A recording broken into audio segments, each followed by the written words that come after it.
tayជីវិតអ្នកស្រែចាំទាពងទាមកលាងឲ្យស្អាត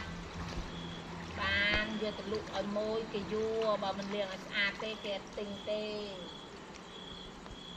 បងប្អូនណាត្រូវការពងទាស្រែចាំឲ្យស៊ីកន្ទុកចុងក៏ពិតនេះល្អប៉ុន្តែពងវាមិនទៅធំប្រហែលទេមិនដល់ដូចគេស៊ីចំណីទេប៉ុន្តែវាពិបាកជាឯងដល់លាងឲ្យស្អាតបានគេទិញលាងហើយ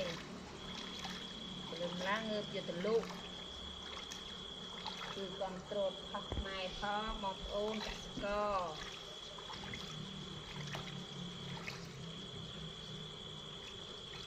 ទាគេអល់មកនេះឡឹងច្រឡឹង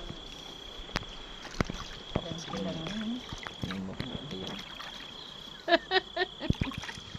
ស្រែចំការបងប្អូនអើយមានប៉ុណ្ណឹងមានអីនេះបើយើងមិនលាងទេគេអត់ជួយទិញយើងទេនេះពងទាល្អគឺកំត្រួតផងចាំមីលក្ខណៈគ្រួសារទេនេះអត់មានចិនច្រើនរាប់រយរាប់ពាន់ទេ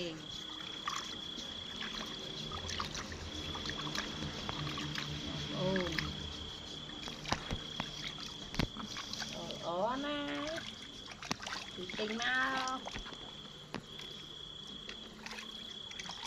ពងមួយថ្ងៃលក់មួយថ្ងៃពងមួយថ្ងៃលក់មួយថ្ងៃ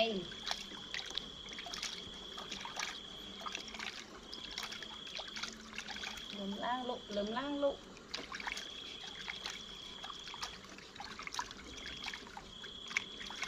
វិញរើពងទាទៀតលក់ស្អែកទៀតដល់គ្នារងថ្ងៃដាក់ខ្លាំងពេកបែកឥឡូវនេះ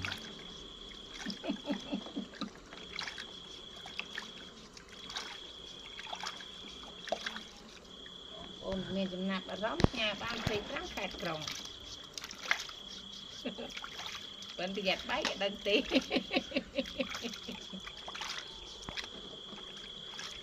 ែពងទានេះសុទ្ធល្អណាស់មានអស៊ីចំណីស៊ីអីគេចុងអាចត្រីបបរតាមចិត្តពិតមានអស៊ីចំណីស្គេទេបងប្អូនចាប់អារម្មណ៍អាចទំនាក់ទំនងបាន